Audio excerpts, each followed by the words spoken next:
142 inch-pounds.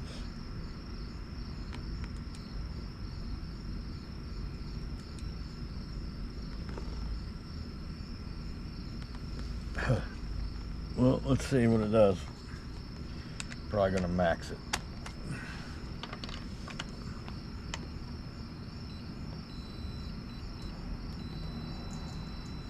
Definitely.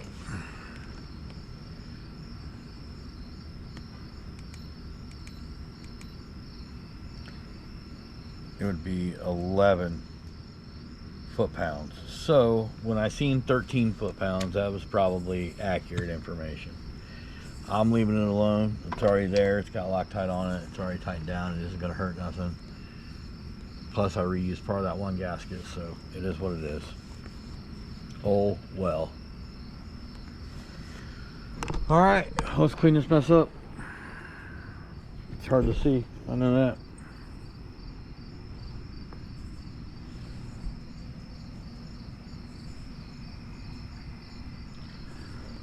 Probably need to cover that up a little bit, I think.